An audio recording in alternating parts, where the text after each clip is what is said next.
1 Pedro, capítulo 1, versículo 3, diz assim: Bendito seja o Deus e Pai de nosso Senhor Jesus Cristo, que, segundo a sua grande misericórdia, nos gerou de novo para uma viva esperança, pela ressurreição de Jesus Cristo dentre os mortos, para uma herança incorruptível e incontaminável, e que se não pode murchar, guardada nos céus para vós, que mediante a fé estáis guardados na virtude de Deus para a salvação, já prestes para se revelar no último tempo, em que vós grandemente vos alegrais, ainda que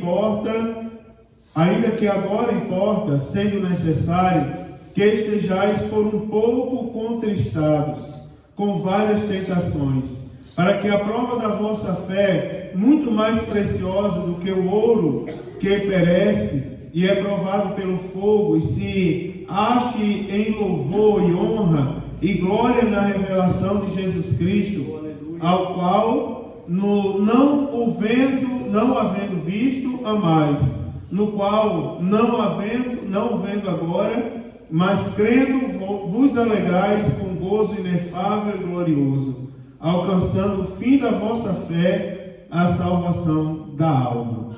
Amém, queridos? Amados irmãos, eu estou falando com os irmãos aqui na primeira carta de Pedro, e eu comecei aqui com os irmãos a mostrar alguns significados aqui primeiro culto acerca de Pedro, do prefácio da saudação, né? Pedro escrevendo aos crentes dispersos por algumas regiões do mundo, tipo Ponto, Galácia, Capadócia, Ásia e Bitínia. E mostrei para os irmãos acerca da eleição, da presciência, falei para os irmãos o significado da saudação do apóstolo Pedro, mostrei para os irmãos aqui acerca da recompensa da salvação, da segurança da salvação, e hoje eu quero começar a partir do versículo de número 6, aonde fala da alegria da salvação. O tema aqui é salvação, ação de graças pela esperança da salvação. Irmãos, observe uma coisa, é que essa carta foi escrita para a igreja que estava dispersa e sendo perseguida pelo fato de serem seguidores de Jesus Cristo. Eu já mostrei para os irmãos que o apóstolo Pedro começou a apresentar a salvação em vários aspectos. Agora você observa que pela necessidade do povo, pela situação que o povo estava vivendo, o apóstolo Pedro agora chama a atenção para a alegria que a salvação acrescenta em nosso coração. Você observa que ele está falando com a igreja que estava sofrendo, para crentes que estavam dispersos. A carta diz o apóstolo Pedro aos estrangeiros dispersos em algumas regiões. Você observa que aquele povo, teoricamente, eles não tinham motivo algum para serem crentes. Eles estavam dispersos e sofrendo. Mas o apóstolo Pedro começa a apresentar para eles algo muito maior do que o sofrimento que eles estavam passando. Ele começou a mostrar, a apresentar a salvação. E eu mostrei aos irmãos aqui, como, por exemplo, como é bonita aqui a doutrina, né, irmãos, da regeneração, né, de ser gerado novamente. Eu fiquei um bom tempo explicando para os irmãos aqui acerca da regeneração. Agora você observa que a partir do versículo 6, o apóstolo Pedro diz assim: em que vós grandemente vos alegrais, ainda que importa, sendo necessário, que estejais por um pouco contristados com várias tentações. Ou seja, como é que o povo estava? Triste. Não é? Como é que o povo estava? Contristado. Mas o apóstolo Pedro chama a atenção da alegria da salvação. Você observa uma coisa interessante, é que após nós sabermos o que é a salvação, e na semana passada, por exemplo, eu falei acerca da segurança da salvação. Por que nós seremos salvos? Ora, nós seremos salvos porque quem disse que nós seremos salvos foi Deus. Você lembra da semana passada? Quem falou que nós seremos salvos foi Deus, então nós seremos salvos. Falei para os irmãos que a salvação é pela graça, por meio da fé, não é? Relembrei aos irmãos isso. E hoje o apóstolo Pedro mostra acerca da alegria. E é interessante porque a nossa salvação, ela só será consumada, nós somos salvos em Cristo Jesus. Mas aos que morreram com Cristo, estão no seio de Abraão, esperando o grande dia, não é, da trombeta soar. A salvação, de fato, só será consumada quando Jesus voltar. Concorda comigo? Quando a trombeta soar e Jesus voltar e tomar a sua igreja da terra. Tanto os que morreram em Cristo, como os que estiverem vivos naquele dia. Por sinal, os que morreram em Cristo ressuscitarão primeiro. Depois, juntamente com os que estiverem vivos, serão, né, transformados e arrebatados. Aí você observa que, embora a salvação ela só seja consumada quando Jesus voltar, mas se nós prestarmos atenção, a alegria da salvação nós já começamos a desfrutar agora. É ou não é? É ou não é uma alegria? Traz ou não traz segurança e paz em nosso coração? Sabemos que nós somos salvos. Traz, meu irmão, o crente verdadeiro, ele anda por aí de cabeça erguida. Você imagina se você guarda no seu coração o que a Bíblia diz. E a palavra diz: escondi no meu coração a tua palavra, para não pecar contra ti. Você observa, se a gente guardar mesmo, se você guardar a verdade de que aonde você está, a bênção de Deus está ali. Imagine, se você guardar isso, como você vai ser mais feliz? É ou não é? Como nós vamos ser mais felizes? Você imagina uma coisa interessante. Por exemplo, amanhã tem reunião do grupo familiar Esperança. Eu dei para ele assim, está lá, às 15 horas, não é? Todas as irmãs do grupo familiar Esperança estejam aqui amanhã às 15 horas, com o coordenador geral vai estar aqui para fazer uma reunião. Aí você imagina, amanhã tem reunião do grupo familiar Esperança. A irmã Iraci chegou aqui para a reunião às 15 horas, o tempo está frio, e quando ela chegou às 15 horas não tinha ninguém na igreja. Mas ela vai lembrar, mas aonde eu estou, a bênção está. E de repente as irmãs começam a chegar. Você imagina um culto como esse, não é? Gelado ali fora, está gelado. Inclusive eu disse a Everton que não ficasse no alcance do vento para não ficar doente. Fica um passo para trás da porta para não ficar doente. Daí você imagina, se uma pessoa que não tem fé vai dizer assim: ó, vamos dispensar o culto de hoje, né, Eduardo? Porque não vem ninguém para o culto. Mas a bênção de Deus está sobre essa igreja. Não é verdade? Você já pensou? Até parece que vai dar tudo errado, mas a bênção de Deus nos acompanha. Você imagina se a gente guarda a verdade de que nós seremos salvos, de que em Cristo Jesus nós somos salvos. Se você guarda no seu coração a verdade que você vai morar no céu. Sabe o que vai acontecer na sua vida? Sua vida vai mudar por completo, porque você vai ser uma pessoa feliz. Imagina, você passa na rua, quando a gente está aconselhando os casais, não é, Eduardo? A gente diz assim aos maridos: nunca chama sua esposa de feia, porque isso é como uma facada no peito dela. Mas você imagina, ainda que o marido chame a esposa de feia, mas ela vai lembrar: mas eu sou salva, pronto. Eu sou salvo em Cristo Jesus. E o marido está chamando, não é salvo. Não tem Jesus para estar chamando a esposa de feia. Não é verdade? Você imagina, ela lembra assim: eu posso até ser feia, mas sou salvo. Pronto. Você já imaginou? Não é, irmãos? Não é interessante isso? Eu posso até não ter dinheiro, mas eu vou morar no céu. E aí, e agora? Não é? Eu posso até estar lá, o pastor Dimas tem um propósito no coração. O próximo ano se aposenta, não vai mais trabalhar para homem nenhum. Mas agora está trabalhando, e alguém pode chegar e querer desanimar ele: mas tu é um pastor, homem. Poucos dias estava à frente de uma igreja bonita, tudo. Agora tem trabalhado. Rapaz, se meta na minha vida não, que a minha vida está na direção de Deus. Eu só sei de uma coisa, é que eu vou morar no céu. Pronto, eu sou salvo em Cristo Jesus. Você imagina que um dia nós iremos cantar, começar a louvar. Tá gostoso, né, irmão? Se deixar, o homem toca aí 10 hinos e a gente vira no louvorzão. Agora você imagina que um dia vai começar o louvor e vai virar um louvorzão eterno. Você imagina, vai ficar eternamente louvando a Deus. Na verdade, eternamente, pode tocar agora, até voar as cordas, tudo, que vai agora eternamente, meu irmão. Não tem para onde correr, não. A alegria, essa alegria já toma conta do nosso coração agora.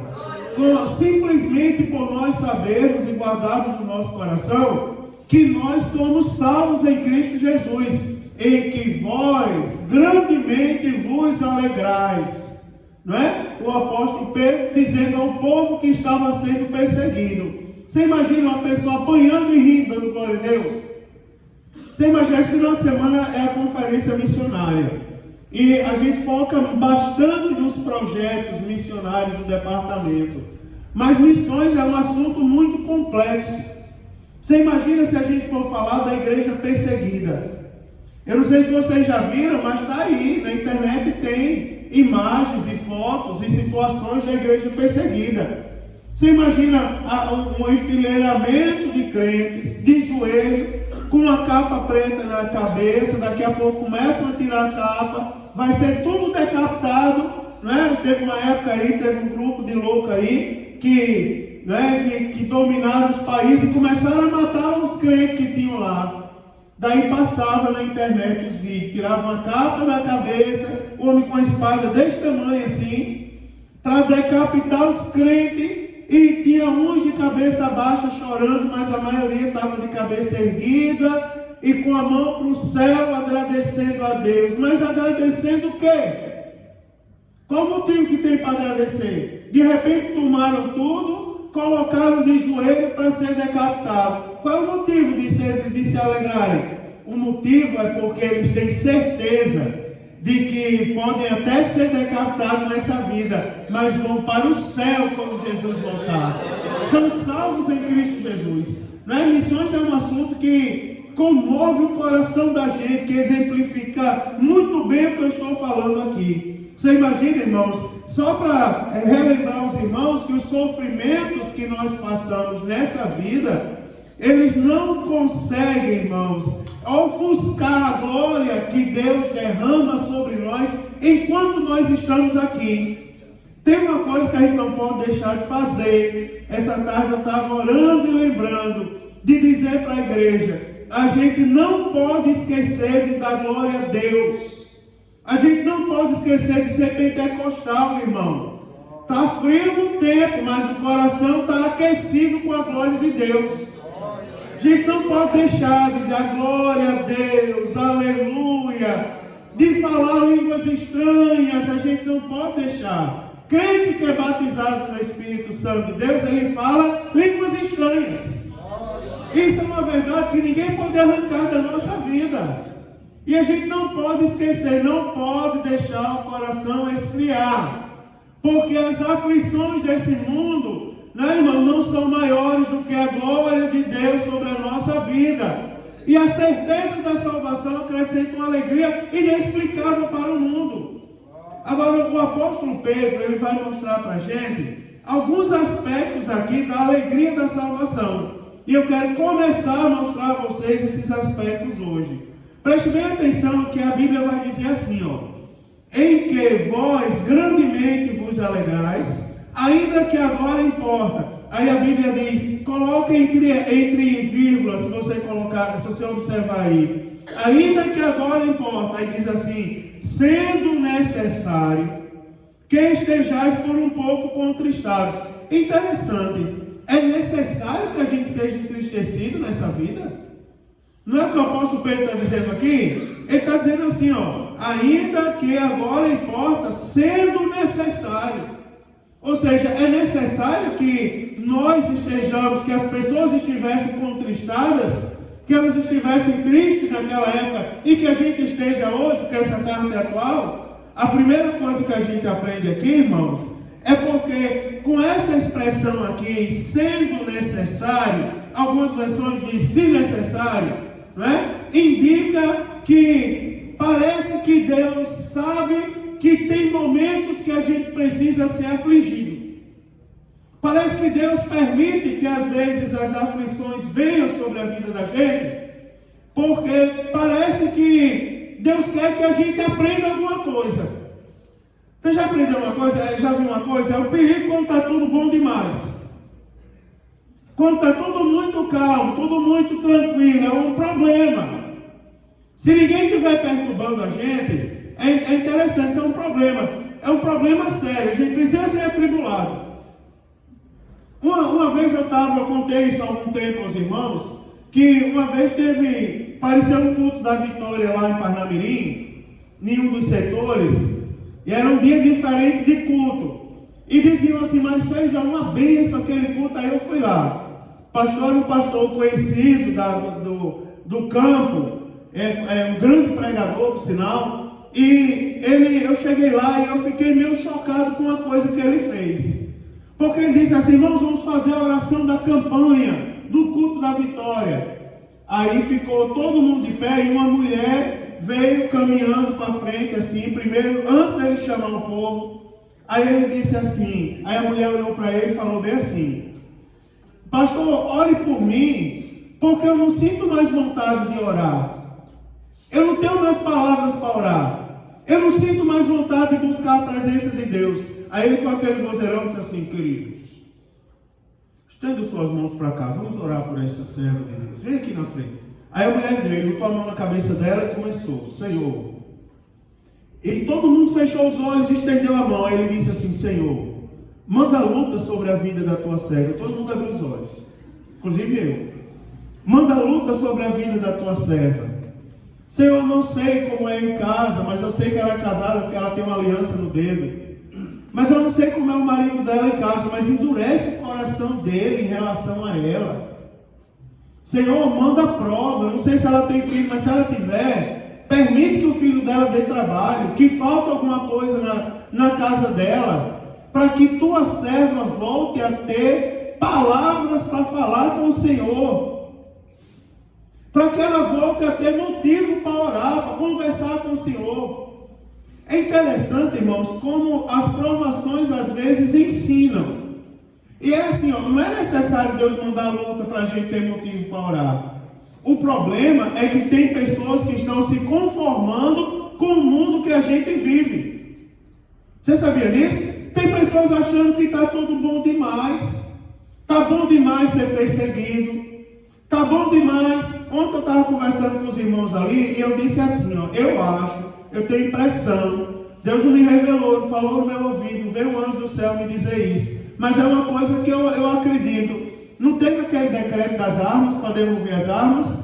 Eu acredito que se Jesus demorar mais um tempinho, vai ter o decreto para devolver as Bíblias. Você sabia disso? Do jeito que as coisas estão caminhando, vai vir o decreto aí para devolver as Bíblias. Aí a gente está dizendo ao povo, leia a Bíblia. Leia a Bíblia, leia a sua Bíblia, 3 capítulos por dia, leia a Bíblia. E tem pessoas que não estão lendo, porque estão conformadas. Porque o crente que é crente, ele não se conforma com esse mundo. Ele não está conformado com as coisas que estão acontecendo. Ele não se conforma, irmão, com a vida miserável que a gente vive nesse mundo. Essa é a verdade. Você imagina, sabe por que a gente tem que suar todo dia o rosto e comer suor do rosto? Por causa do pecado, porque havia harmonia. O homem tinha de tudo para comer no jardim, mas ele decidiu pecar. E se a gente, mas a culpa é de Adão, ou Adão tem, se eu pego Adão, eu escutei um homem pregando outro dia, se eu pego Adão na minha frente, eu digo, Estrela, mas quer dizer que você não peca todo dia. A culpa é de Adão, e você, o que é que está fazendo para se livrar do pecado? Às vezes Deus permite para a gente ver que nós não podemos nos conformar com esse mundo. E eu imagino, os crentes estavam sendo perseguidos em várias regiões, na Galácia, na África, ou na África não, na Ásia, em Capadócia, na Bitínia, estavam sendo perseguidos em várias regiões, mas o apóstolo Pedro parece que estava vendo alguns que estavam conformados com a perseguição. Eu vou falar uma coisa para você. A primeira coisa que eu quero mostrar aos irmãos é que as provações ensinam, porque tem pessoas que estão conformadas com esse mundo e elas precisam sofrer um pouco mais o efeito do mundo para entender que o nosso lugar não é nesse mundo. A gente precisa amar a salvação. Primeiro, a salvação ela nos ensina. Eu poderia dizer que as provações às vezes são pedagógicas. E Deus permite provações para a gente entender que o nosso lugar não é aqui. Se você está conformado aqui, está tudo bem. Não é? Estou bem, a minha casa é o céu, o meu trabalho, irmão. Eu vou dizer uma coisa a você: a nuvem nos acompanha, a nuvem acompanhou o povo no deserto, mas o lugar do povo de Deus não era no deserto. Ela acompanhou o povo de Deus no deserto, porque Deus queria mostrar para o povo: embora vocês sejam desobedientes, mas eu estou com vocês. E eu quero ensinar aquilo ali, era Deus ensinando ao povo. Porque o povo ficou dando volta no deserto por causa da desobediência deles. Agora, a intenção de Deus era colocar o povo na terra que manda leite e mel. Tinha nuvens sobre eles, mas lá não era o lugar deles. Tem bênção de Deus na nossa vida enquanto estamos aqui. Tem proteção de Deus. Tem codornizes, tem água brotando da rocha, tem tudo para a gente aqui. Mas o nosso lugar não é nesse mundo. Nós temos, irmãos, que lembrar do céu, temos que lembrar da salvação. Você não quer ser ensinado na provação. Já pensou? Deus vai fazer um crente dessa igreja, que tem a Bíblia sendo ensinada, né, irmão? Sendo ensinado todo dia, para fazer alguém dessa igreja entender a valorizar a salvação, vir provação sobre a vida dele. Não é? Fechar as portas, prover escassez de pão. Já pensou? Vai faltar pão um dia. Deus vai providenciar, mas Ele vai adiar um pouquinho. Vamos adiar só um pouquinho. É para mandar pão hoje, de 9 horas da manhã, só vou mandar de 9 da noite. Que é para ele dobrar o joelho, chorar um pouquinho, entender que nem só de pão viverá o homem, mas de toda palavra que sai da boca do Senhor, o homem viverá. Não é interessante isso, irmãos? É interessante, a Bíblia é sagrada. Pelo menos duas coisas Deus quer ensinar a gente. Primeiro, pelo menos duas coisas vem a aprovação sobre a gente. Primeiro, para a nossa disciplina, que eu vejo, faça uma coisa. Abra sua Bíblia ali no livro dos Salmos. Nos Salmos de número 119. Parece que eu vou ficar hoje só nesse negócio, se necessário. Olha só, cadê Davi? Se necessário. Não é? Amanhã, quando murmurar da gente, você diz: a palavra de Deus foi se necessário. Olha o Salmo 119 e verso de número 67. Jaziel. Salmo 119, verso 67. Diz assim, ó: antes de ser afligido, andava errante, mas agora guardo a tua palavra. Você observa, antes de ser afligido, andava como? Errante. Você observa, vamos inverter aqui o verso. Andava errante, foi afligido, e agora, qual foi o resultado? Guardo, mas agora eu guardo a tua palavra. Ou seja, precisou ser afligido para poder guardar a palavra. Irmão, você quer que venha luta sobre a sua vida? Quem quer, diga amém. Você quer que venha luta, aflição sobre a sua vida? Você quer ser afligido para poder você aprender a amar a palavra de Deus? Você observa, primeiro, quando vem a provação, é porque a primeira coisa é para disciplina, para disciplinar. Às vezes, irmãos, eu vou falar uma coisa aqui. Esse é o tipo de coisa que Deus permite. Hã? O pastor Dimas está pedindo para ler o 71, diz assim, ó: foi-me bom ter sido afligido, para que aprendesse os teus estatutos. Você está vendo aí, irmãos? Você já pensou? Você observa que essa situação aqui não tem nada a ver com o inimigo. É um particular entre Deus e a gente. Você não está guardando a palavra, não? Pois pegue a aflição. Vou permitir a aflição vir, para você aprender a dar valor à palavra. Não é interessante, irmão, isso aí? Não é interessantíssimo. Quer ver outra coisa? Primeiro, para a nossa disciplina. Segundo, para o nosso crescimento espiritual. Vire as páginas da sua Bíblia na segunda carta aos Coríntios. 2 Coríntios, capítulo de número 12. 2 Coríntios, capítulo 12. A partir do versículo de número 9. Aliás, a partir do versículo 1, me perdoe. Na verdade, é do 1 ao 9. Diz assim, ó. 2 Coríntios, capítulo 12, do versículo 1 ao 9. Olha o que é que diz. Em verdade, que não convém gloriar-me, mas passarei às visões e revelações do Senhor. Conheço um homem em Cristo que há 14 anos, se no corpo não sei, se fora do corpo não sei, Deus o sabe, foi arrebatado até ao terceiro céu. E sei que o tal homem, se no corpo, se fora do corpo não sei, Deus o sabe, foi arrebatado ao paraíso e ouviu palavras inefáveis, de que ao homem não é lícito falar. De um assim me gloriarei eu, mas de mim mesmo não me gloriarei, senão nas minhas fraquezas. Porque se quiser gloriar-me, não serei nécio, porque direi a verdade. Mas deixo isso para que ninguém cuide de mim, mais do que em mim vê ou de mim ouve. E para que não exaltasse pelas excelências das revelações, foi-me dado um espinho na carne, a saber, um mensageiro de Satanás, para me esbofetear, a fim de não me exaltar, acerca do qual 3 vezes orei ao Senhor, para que se desviasse de mim. E disse-me: a minha graça te basta, porque o meu poder, presta atenção agora, a minha graça te basta, porque o meu poder se aperfeiçoa na fraqueza. De boa vontade, pois me gloriarei nas minhas fraquezas, para que em mim habite o poder de Cristo. Me gloriarei nas minhas fraquezas, para que em mim habite o poder de Cristo. Primeira coisa, quando nós não estamos dando valor à palavra, Deus permite que as provações venham. Aí por isso que ele diz aqui, não é? Por isso que ele fala aqui, não é? Sendo necessário.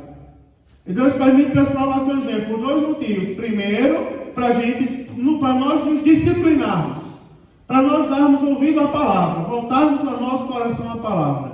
Segundo, sabe por que as provações vêm? Porque parece que se não tiver provação, algumas pessoas não crescem espiritualmente. Elas não se aproximam de Deus. Parece que se não tiver provação, elas não amadurecem. Quer ver uma coisa, irmãos? A gente aprendeu, mas nós estamos aprendendo aqui toda terça-feira. Nós estamos aprendendo. E você observa que nós estamos aprendendo a palavra genuína. Nós somos pentecostais. Agora há pouco tinha vários falando língua estranha aqui. Isso não apaga o fogo. Mas tem pessoas que não crescem espiritualmente. Ela não se aproxima de Deus.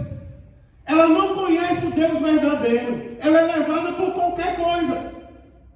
Quer ver uma coisa? Vamos saia da sua igreja. Saia da sua igreja, vai embora, abandone a sua igreja. E venha para a minha igreja, sabe por quê? Porque na sua igreja Deus não fala, Deus não usa o pastor. Na minha igreja Deus usa o pastor. Na minha igreja o pastor é o culto todinho, raprapra, pipipi, pré.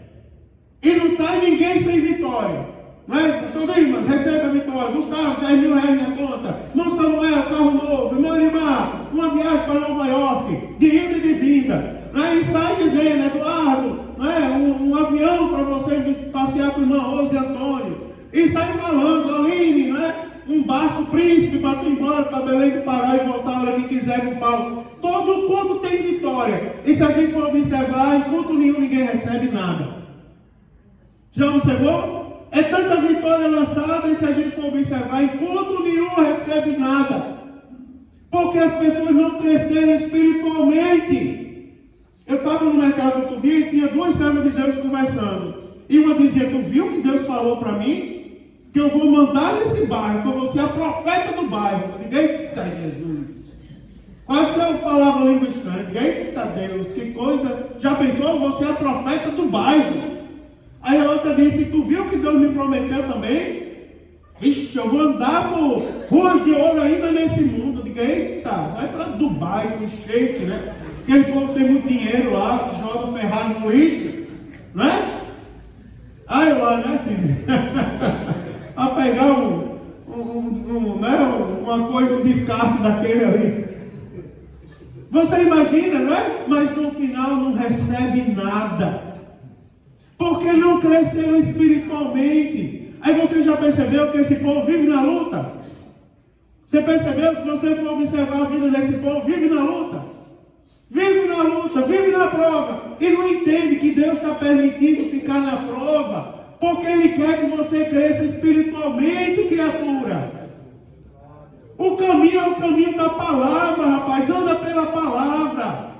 Pela palavra é como se fosse no pasto do gado, né? A gente vai ali sendo fiel. Apanha aqui, ali, aperta aqui, não é moído do outro lado. Deus vai ensinando a gente.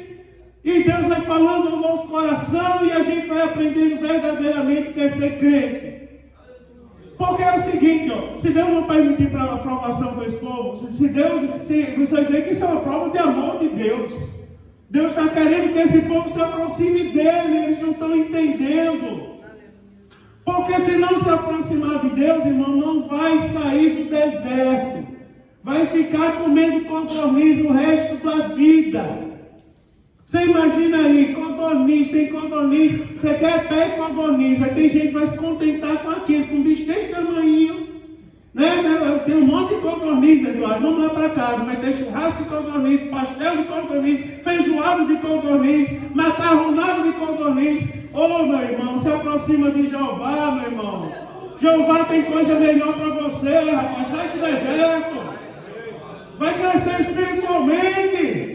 É o meu irmão, pega a palavra de Deus, meu irmão, vai crescer espiritualmente. Está aqui, ó, é só uma palavra. Você observa aqui, ó, sendo necessário, é necessário às vezes passar pela provação. Primeiro, porque às vezes as provações ensinam. Agora não queira ser provado para aprender. Aprenda sem ser provado. Tem uma fase da minha vida que eu não vivi, que eu comecei a trabalhar logo cedo. Comecei a trabalhar, dar aula aos 14 anos de idade, dava aula para o ensino médio, aula de computação para o ensino médio, MS-DOS, onde está, Lotus 123, aquelas coisas do teu tempo, né? Que o povo de hoje não aprende mais, a programar em COBOL, Fortran, aquelas coisas daquela época ali. Né? Comecei a dar aula cedo. E tem algumas coisas que eu não passei na minha vida. Eu vejo às vezes os meninos, né? Eu vejo o Marininho que está ficando adolescente em casa e está passando umas fases que eu não passei. Aí eu tenho que vigiar para não chamar ele de bobo. Não é? Eu tenho que vigiar para não chamar os adolescentes hoje de bobo. É um bando de bobo. Porque, mas tem coisa que a gente não precisa passar. Uma vez o pastor gritou no culto. E vocês entenderam o que eu quero dizer? Ele gritou no culto e disse assim: vou falar uma coisa para as moças dessa igreja. Se o seu namorado endemoniado lhe fizer um convite para ir para um motel, ele falou no meio do culto, ele parou a pregação e disse isso. Se o seu namorado endemoniado lhe fizer um convite para ir para um motel, diga: vá para o inferno você sozinho. Eu vou morar no céu. E uma moça se levantou da igreja e saiu toda empinada, dizendo: olha, esse pastor, podendo pregar a Bíblia, vai ficar falando de motel. Aí depois ela testemunhou. Quando foi no outro dia, ele chegou lá na casa dela, dito o cujo do namorado, bateu a porta e olhou para ela e disse: teu pai está aí? Ela disse: está dormindo. Eu vim aqui fazer um convite, vamos para o motel, porque eu quero lhe mostrar o que é namoro. Aí ela disse: eu comecei a chorar e lembrei da voz do pastor. E eu olhei nos olhos dele e disse: vá sozinho para o inferno, porque eu vou morar no céu. Porque isso aqui parece uma coisa simples, mas a gente precisa analisar a nossa vida. Tem coisa que a gente não precisa passar não, irmão. Eu vou dizer para você: não queira ser provado para poder ser fiel. Eu vou falar uma coisa: você já imaginou e já observou a sua Bíblia? Eu vou terminar agora. Você já olhou a sua Bíblia para você ver que a Bíblia Sagrada todinha é um apelo de Deus para o povo se aproximar dele? Você já viu isso? A Bíblia Sagrada todinha, se você vê, é Deus apelando pelo olhe para mim, eu amo vocês, é Deus apelando. Se você prestar atenção ao livro do Apocalipse, você vai ver quando for derramada a ira de Deus, que a ira de Deus não é Deus irado, não é? Vou pegar os copos para dar em todo mundo. Não, se Deus fizesse isso, quem estava vivo? A ira de Deus é nós sofremos as consequências do nosso pecado, é quando Deus permitir. Hoje nós estamos na dispensação da graça. A gente merecia uma coisa que Deus não nos dá. A graça a gente não merecia, Ele nos deu. Eu falei isso domingo. A misericórdia, não, irmãos, a gente merecia, aí Ele não nos dá. Por exemplo, ser castigado pelos nossos pecados. Hoje a gente vive a dispensação da graça, a misericórdia de Deus. Mas quando ela for retirada do mundo, imagina aí, irmãos, a terça morrendo os grandes animais dos oceanos. Uma terça parte se transformando em sangue. Você já viu como o sangue apodrece com facilidade? Mas aquilo ali nada mais, nada menos será do que Deus querendo chamar a atenção do povo para Ele. Deus dizendo assim, comigo é melhor. É melhor vocês estarem comigo do que vocês estarem no mundo. Já pensou, irmão? Eu lembro disso, guarde isso no seu coração. Eu não preciso passar pela prova para ser fiel. Quando a oportunidade da corrupção chegar, aí você vai olhar para a corrupção e vai dizer assim, olha, vá você e seus aliados, tudinho para onde você quiser ir, para o inferno. Agora, eu sou salvo em Cristo Jesus. Mas espere um pouquinho, espere aí, só um pouquinho. Porque com corrupção é mais fácil, né? É mais fácil chegar lá com corrupção. É mais fácil conseguir as coisas sendo corrupto. É mais fácil conseguir as coisas sendo infiel a Deus. Irmãos, na aparência, já pensou? Né? Vamos para o carnaval, quem vai para o carnaval é feliz. Conversa é essa, meu irmão? É porque tu não conhece a minha igreja. É porque tu não conhece meu Deus. Quer ver uma coisa? Tu para ter alegria precisa de um carnaval. Eu para ter alegria, meu irmão, é bem diferente do meu Cristo vivo. Eu ando com Ele, Ele anda comigo, eu falo, Ele ouve, Ele fala e eu posso ouvir a voz dEle. Não é assim? Eu converso com Ele sem hora marcada, de dia, de noite ou de madrugada. Estou lá falando com Deus, eu não preciso das coisas desse mundo não. Estou lá trabalhando e Deus está comigo. Estou lá, sofrendo as aflições no meio, irmão Samuel, da cadeia do combustível dos ônibus, mas Deus está comigo lá. A alegria está comigo. Estou lá pastorando as coisas dos outros, mas Deus está comigo. Não é assim, irmão? Estou lá carregando, botando fio nas coisas lá, nas patas, mas Deus está comigo. Não é assim? Estou lá correndo atrás de bandido, mas Deus está comigo, me guardando, me protegendo. Não, irmão? Valorize a salvação e se alegre por ser salvo em Cristo Jesus. Se alegre, irmão. E tem mais uma coisa, vou terminar. Se necessário, olha a palavra de hoje, diga amanhã. A palavra de ontem foi o quê? Se necessário, só foi isso. Não é? Nós não precisamos de provações para sermos fiéis. Nós temos o que, irmãos? A Bíblia Sagrada em nossa vida. Nós precisamos olhar pela Bíblia. Eu não vou orar porque eu sou atribulado, não, meu irmão. Eu vou orar porque eu entendi que eu preciso ter uma vida de comunhão com Deus que eu sirvo. Amém, queridos? Deus nos abençoe.